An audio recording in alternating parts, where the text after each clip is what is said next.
came out here You gotta do that. and detox, cold turkey. No Suboxone, no nothing, no taper here and there, nothing. I slept on the floor upstairs, kicking it. I was kicking multiple habits, you know, not just the opiates. I was dealing with my mental health and, you know, but I just want people to know, man, change is possible, man. It really is, man.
So we back with Barn. Barn, how you been doing, brother? I'm blessed, man. I'm great, man. Happy I'm still alive, still breathing, you know. What more can I say, man? I'm riding the wave, man. So tell us, you just came up on a year, right? Yeah. All right, so tell us what has transpired in your life over the past year. And my past year has definitely turned around tremendously, you know. Words can't explain what I've been going through, you know. I'm just, you know, taking the blessings how they come. But within the past year, you know, as some of you guys already know, you know, I had a child, you know. Yep. God blessed me with a precious boy, you know. He goes by the name of Amir. Tell us, how old is he? He's 2 months. He just turned 2 months. Nice. Yeah. So how does that feel, having a child, knowing that, you know, you don't have anything to worry about and you don't have to be on the run, you don't have to worry about, you know, your kid seeing you in addiction or missing out on any part of his lives? How does that feel? Well, it's actually an experience for me as well, because, you know, my firstborn, I wasn't in his life as much, you know. I was in and out of jail. I was going through, you know, my active addiction stage. I wasn't really being a father to my firstborn, you know, and, you know, and going through this experience now is definitely like, it's new because, you know, like I said, I've never went through the whole pregnancy with the female prior to now, you know, and it's dope, man. And I'm just, you know, taking it in, man. I'm a little overwhelmed, but, you know, cause it's new. Yeah. But yeah, I'm ecstatic. I mean, you know, I can't stop smiling every time I see his face, you know. Yeah. He definitely changed my life drastically, you know. And, you know, yeah, man, I'm just blessed, man. I'm blessed. So what's the one thing, if you could give him any quality or help too, because essentially we can teach him, you know, certain things. So if there's one thing that you would teach him that maybe nobody taught you or you didn't learn until later on in life, what would it be?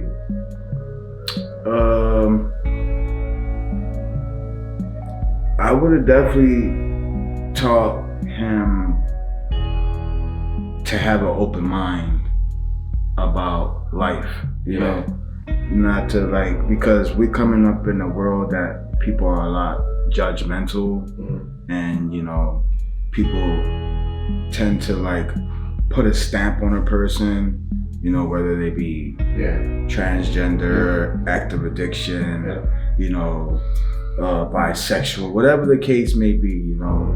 I don't want my child to grow up and, you know, look at people like, oh, the world said they're this type of person, so you gotta call them this type of person, you know? Yeah. I definitely want him to have like that type of open mind that I have, which I have no doubt in my mind. And I also, you know, because this world is crazy nowadays, so I want him to understand the value of family. You know, a lot of people grow up with without their parents in their house, their mother, or they have their dad, they don't have the mom. The mom's around, the dad's not around, or the dad's incarcerated, or the grandparents got him, stuff like that. But I definitely want him to know the true meaning of the value of family. You know.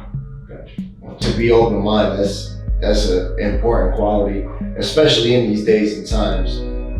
You hear about everything that's going on, you know, and I think definitely to be open-minded is a good thing to have. It's a good quality to have. How's work going for you? Oh man, work is good, man. You know, that's another thing that you know, I never knew nothing about a bank account or credit cards and bills and stuff like that. So that's another thing that's been going on in this past year is bills, and more bills, you know. So with bills comes jobs, so you have to work to pay the bills. But yeah, the job is good, man. I work for Kellogg's, you know. I'm a loader. Like I load the trucks for like Walmart, Targets, and stuff like all over the world. I mean, well, all over the United States. They go everywhere in the United States. So yeah, I'm a forklift operator at Kellogg's. So now think about that. Just when we were driving out here, because this interview is taking place out here in Barnes' house, we're in his garage, and so as we were driving out here, we pulled up to the house, and we was like, man, think about how different and how far we moved. It's 10 hours from Philly, but it might as well be 1,000,000 miles. Oh, yeah. I mean, it's 10 hours, it might as well be 1,000,000 hours because it's such a different world. Right. The air is different. Yeah, and it's such a blessing where I think about all the people that would literally give their right arm to be able to restart in a fresh place like this. Yeah, that's what I mean. You know, but during my course of my active addiction, I never lost like faith. And even right before I stuck a needle in my arm and my neck or wherever, you know, I always like cried out to God, you know, to help me get out of here. Help me, please. You know, and you know, I guess God heard my cry because I was like begging every time, like, I gotta get out of here. I'm gonna die. Yeah. You know? And it's just like, it's just a blessing from God, man. I really don't know how this happened, how it's happening. Yeah. I'm a firm believer. I think that, you know, we can ask for stuff and we can pray for stuff and we can shoot towards certain goals, but it's all bullshit until we do our part. You know what I mean? Because we could pray for a paycheck on Friday. Right. If we ain't going to work for that shit, those prayers are going to be empty. Right. And I think that's the same way when we deal with God, and we got to be like, all right, I got to put in my work. You know, I can't expect him to give me the stuff I pray for if I'm not doing my part. And I think our part is just doing whatever we can to help us get to that goal, but also is doing the right thing, you know, living a good life and being good even when nobody's around, you know, and doing the right thing even when nobody's around and when people ain't gonna find out, you know, to be the same way we are on camera when the camera turns off. You know, we always gotta be the right way. And I think when we do that, that's when God answers those prayers. Right. You know, and it's a lot easier to live life. You know, it's nice to wake up, go to work, come home, spend time with our family. Yeah, you know, you look forward to that type of stuff now. Yeah, it's like before I was looking forward to a sample in the line. Mm-hmm. Now I'm looking forward to clock in and see my check what it look like at the end of the week. You know, And what do you think would be one of your lows when you was out there in your addiction, or even, you know, it doesn't even have to be in your addiction, but in your previous life, what would you consider to be one of your lows? One of those times where you was like, man, what am I doing? You know, I gotta stop this shit. Well, just recently, you know, about over a year ago, you know, I was like, I guess it goes back to the individual that you originally are before you ever consider being caught up in an addiction, or because I was this individual way before the drug, or way before the addiction came around, you know. So it was always just a problem me getting back to that person, you know. And you know, my lows was this time around where I was just living in shelter to shelter, sleeping on Kensington streets, you know, wearing the same clothes, you know, waiting for to people to call out samples. You know, it's like that's what you live for in Kensington. You know, you live for that sample in the morning. You know, you gotta be up, ready, make sure everything's, you know what I'm saying, secured. So when they call them samples, you up and ready, you know? Yeah, you're ready to go. Yeah, and that's definitely my lows. I can't see myself being in the sample line. Yeah. And the dopest thing is that you don't have to be, you know what I mean? You don't never have to be in that line again. Right. That's the dope thing. Absolutely. What's some of the goals that you've set for yourself? Where do you hope to be in the next 12 months? Well, I'm working on fixing my credit right now. Mm-hmm. So with fixing my credit, of course, you know, after credit, you start to look for property, you know, so hopefully, you know, I'm also, you know, looking forward to getting married. Mm-hmm. I have a beautiful girl that loves me, so, you know, I'm looking forward for that too as well, you know. But like I said, you know, I'm working on my credit and, you know, obtaining property. That's my goal, is to obtain the property. But out here, the property taxes are crazy. So yeah, I don't know how we're gonna go about getting property out here, but that's the goal. Yeah, that's something you know, when you get to that point, you worry about it then. Right. That's something, you know, like where you hear somebody say, all right, I'm looking to work on my credit, or that's something that I'm focusing on, where it's something that is like so important and so simple, but it's something that we're never taught in life. You know, like I was never taught about that shit. I had to sort of learn about it on my own. Yeah. You know, so many of us that we just ain't taught that shit, you know. And I definitely me and Rachel be saying that shit all the time, that I'd be like, man, they should have that shit in school. Like kids should be 100% learning about the importance of credit, and like you said, keeping up with a checkbook and credit cards and all that. I'm learning about that stuff now, you know. Yeah. I'm just starting to learn how to live, bro, because I was raised in the institution jails, you know. All I know how to go is to go to child hall, come back to my cell, and turn on the TV. That's all I knew, you know. I don't know nothing about no credit or none of that stuff. Now, took 40 years, but you know, they say better late than never, right? Absolutely. Yeah. Where, you know, until we're buried in the ground, it's never too late. You know, that's the way I like to think of things. You know, till we're buried in that ground, it ain't never too late. What's some of the things that you enjoy doing now? Some of the things I enjoy doing now, man, is of course, you know, I love spending time with my family, you know? Mm-hmm. It's like I can't get enough of them. Yeah. You know? It's like, I don't know, I really don't do much but go to work. I mean, I might go out with my coworkers here and there, yeah. But like, I just, you know, I try to help as much as I can at home. Yeah. You know?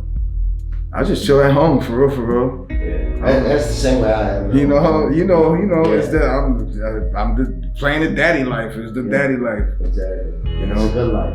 it's a good life. It's a good life. It's definitely a good life. Some people call it boring. I call it a good life. Yeah. Yeah, that's the good life. You know, because we could be somewhere else, somewhere worse right now. 100%. We could be. I always think of it, you know, that the second that I want to sit there and be like, man, this shit is boring. I can remember trying to raise my kids through a visiting room through phone calls. Yeah. You know, and I don't want that whatsoever. Yeah. Every time the fall comes around and starts getting cold, it reminds me of being in the penitentiary. I don't know why, but every time it turns into this weather, it reminds me of them taking, you know, a backyard away, and now we got to be in a day room. If we're lucky enough to have a jail that we're allowed to be in the day room, you know, I just hate this shit. I hated it with a passion. Yeah. Walking a child when it's dark outside. You know? Yeah, that was the worst. Man, I hated that shit. I'm just grateful that we don't have to do that anymore. You know, very grateful. Oh, I don't even smoke cigarettes anymore. It's been over a year. I don't smoke cigarettes. That's something that I thought I never would give up in my life. But I don't even smoke cigarettes no more.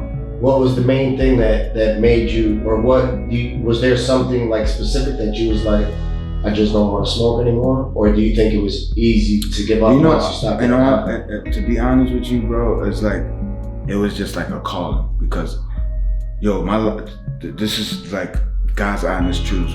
Like, it was like, the way it was in line, it was crazy, but it was like a calling, because since I set foot out here, my whole life changed completely. Since I set foot out here. Yeah. And it goes back to the same people, places, and things, you know. You must change your people, places, and things in order to change, you know. Yeah. And if you don't make a change, then nothing's gonna change. So my mind was already met up when I got out here. Everything must change. So I gave up cigarettes. I gave up, you know, little dumb habits that I had, because it doesn't go back all the way to the drugs. You know, sometimes people still be addicted to the lifestyle, or, you know, addicted to something else that can lead you back into a relapse or something like that. Yeah, I definitely 100%. You know what I'm saying? Yeah, that there's a lot of stuff that, you know, comes along with it. It's not just the drugs. There's a lot of stuff that comes along with it. So that's good too, because you know, when we get these fresh starts in life, we gotta truly appreciate them and take advantage of them and use them. You know, because for me, you know, like me, just something as simple as eating more healthy. That's one of my goals that I'm trying to, over the next couple months, tighten up on. Yeah, that's one of mine as well. Yeah, I don't want to be 50, 60 years old and, you know, be like heart attack or struggling to breathe, or, you know, I don't want to do that. And I think the older I get, the more I start to worry about that stuff. That I'd be like, damn, what if I get old and I need somebody to take care of me? Who's gonna take care of me? You know, I worry about that stuff all the time. So I'll be like, I want to live as long as I can, and I want to see my children have children, and their children have children. So for me, it's super important now to watch everything I do, you know, because life ain't guaranteed, and we all know that. What else? Anything you'd like to touch on?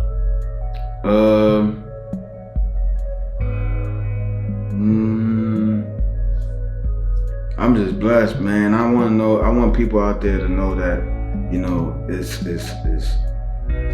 you have to, if you want change, you have to go out there and get it. You can't continue to sit around and wait change to come to you, because if you want to change, change is out here, you know. I know people saying, oh, you got it easy, you're not out here where we're at, you know.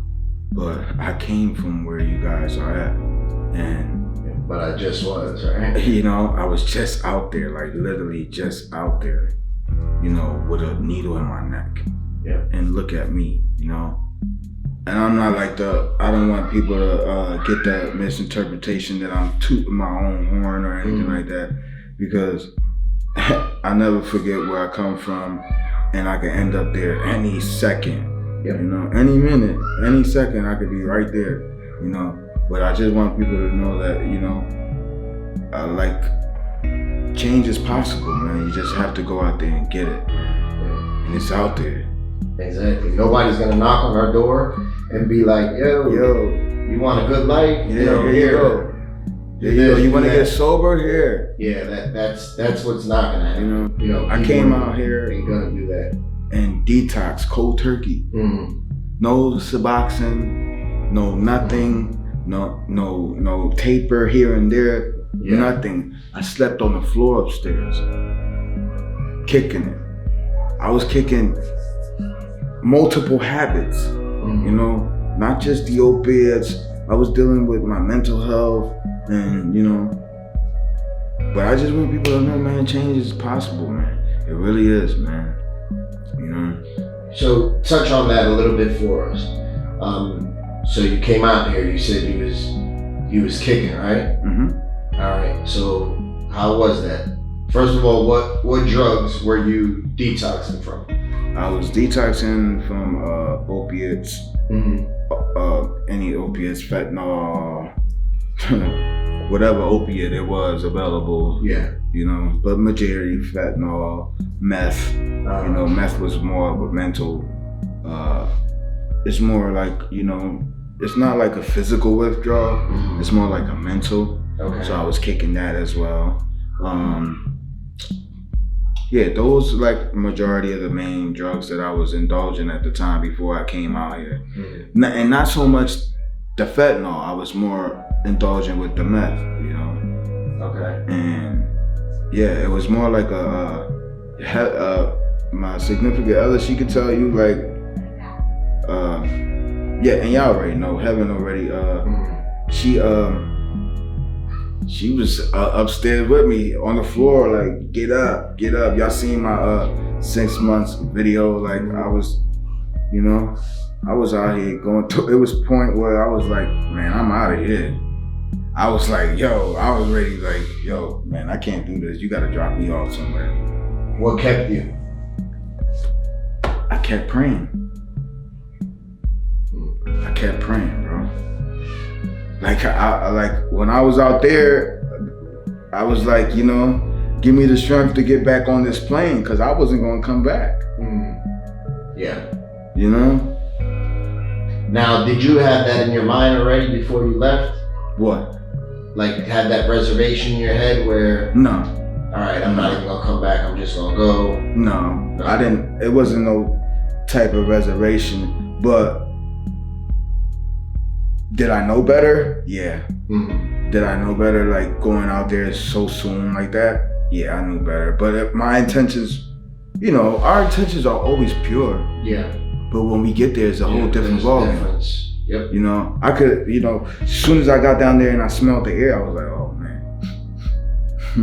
Man. Listen, I speak about that a lot, where I be like, as soon as I smell that Kensington air, or that Philly air, period, for me, it does the exact opposite.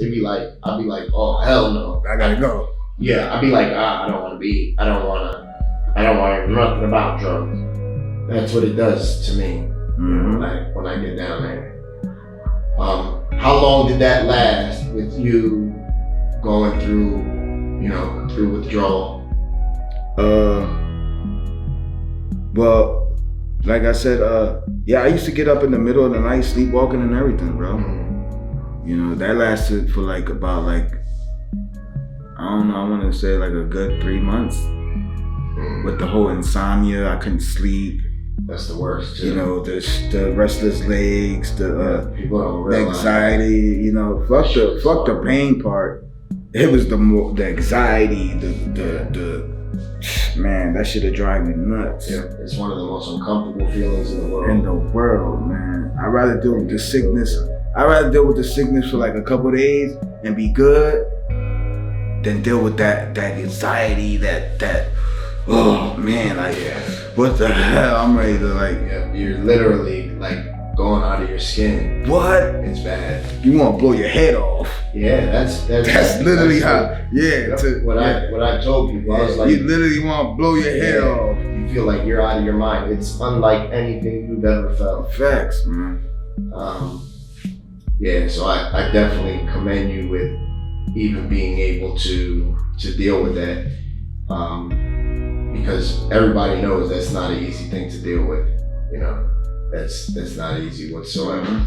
And I still also suffer, you know, from ADHD, you know, and that's something that I deal with. You know, and the way I deal with that, you know, you know, marijuana has also helped a lot in my recovery.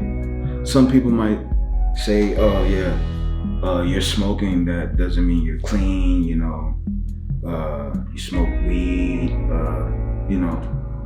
And I tell people, if it works for you, if it keeps you from putting a needle in your neck or from you going anything, now if it's causing you to steal, if it's causing you to go out there and commit crime, then don't do it. You know what I'm saying? But like a person like me, and I recommend it to anybody that suffers from any type of mental health illness, try smoking, try going getting your medical card, or, you know, because it helps me a whole lot, you know. Yeah. So I don't know, you know, certain people might say, oh yeah, you smoke, you're not clean. Yeah. But yeah, I smoke marijuana and it helps me stay clean. And right after this video, I'm gonna smoke. Yeah. But like I said, without me smoking marijuana, and this is the God honest truth, bro. Like I think I will be like, I won't say that I will probably relapse, because and I'm not saying that I'm too good for relapse, because like I said, it can happen. Yeah, of course. You know, you and I know, and anybody that's watching the video will be a fool to be like, oh yeah, you got it, Barn. You beat it. You beat it. Yeah, you beat it. You beat it, bro. You got it. You got it going on. Your Instagram look lit. You popping. You got the glow. Your shape up. Nah, fuck that. I'm here to tell you that shit. Addiction is a cunning, baffling, and insidious disease. You know what I'm saying? That shit comes in all shapes, forms, you know what I'm saying? And the devil's a liar as well, you know. I don't want to get religious and none of that stuff, because we don't really do with religion like that, you know what I'm saying? But yeah, man. It's 100% true, bro. For real, bro. There's nothing that I can't, like, you know. You have any questions for me or anything? Oh man, no, man. You know what it is with me and you, bro. Absolutely. You know, I ain't gotta, you know. They know what it is. They see it. Like from spinning the jail cell to spinning the blocks 4 or 5 o'clock in the morning in Kensington, trying to help people find their family, and you know, like shit like that, man. Like I don't forget, you know. And like I always tell you all the time, you know what I'm saying? Whether you know it or not, but I look up to you and you give me inspiration. Whether you know it or not, you know what I'm saying? You help me along my way in my recovery as well. That's why, you know, that's why me and Heaven decided to make you guys the godparents of our child, you know what I'm saying? Because, you know, we in this journey together. Absolutely. You know what I'm saying? Because it might be sometimes be like, you're born, like, something like, you know, I'll be like, nah, you know? But yeah, man, like, you helped a whole lot. Whether you know it or not, you helped a whole lot, bro. For real. Thank you, bro. Really did. And I'm not just saying that shit because we right here in front of this camera, so I don't want nobody to get the wrong idea, or, oh, that's your man, or, you know what I'm saying? And don't edit this part out, because they need to know this shit, because like people get the misinterpretation because of what people say and what people do. You know what I'm saying? Actions and just words, you know what I'm saying? It's people that just say they do it, and it's people that do it. And you are a man that do it, you know what I'm saying? And I'm pretty sure the people that knows what you do out there, they know. Yeah. People that don't know, people have whatever else to say, you know what I'm saying? You know, it's up to you and your Lord and what people know what's going on, you know? But like, I really look up to you, you know what I'm saying? And yeah, man, you helped a whole lot, man, for real. I thank you, brother. And I want to tell you that too, likewise, because there's plenty of times that I thought about, all right, maybe I could take an easy road, or maybe I could take a cheap, you know what I mean? Stuff like that, taking little shortcuts. And I have to realize, all right, for me, I always think first and foremost, okay. Yeah, you can look at somebody else's, like you can look at me and be like, oh, well, Barn did this way. Exactly. Or vice versa, I could look at you and be like, all right, Frank fucked up right here. Yep. You know what I'm saying? And I'll be like, all right, what's the outcome? What's the best result? All right, that I get away with what I think. Because we come from the same lifestyle, so we know. Yep. We know. And I'll be like, what's the possible result? What's possibly gonna happen? Right. And then it makes the decision a whole lot easier. Right. I thank you, brother. I'm proud of you. Definitely, I'm proud of you. I can't say that enough. Yeah, man. Where it's nice to take this drive out here. It's so like new and sometimes it gets a little overwhelmed because you know what I'm saying. Like it's like a little scary sometimes of the way that things are turning out for me because it's like, what the hell is going on? Yeah. When those doors open up, sometimes you be like, I'm like, do I deserve this? Yeah, like why is it like?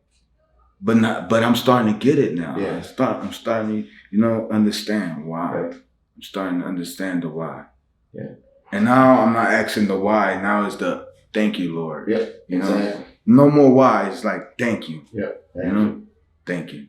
Absolutely. Yeah. Well, I thank you, brother. I love you. I'm proud of you. And until next time, y'all. Yes, sir. Again,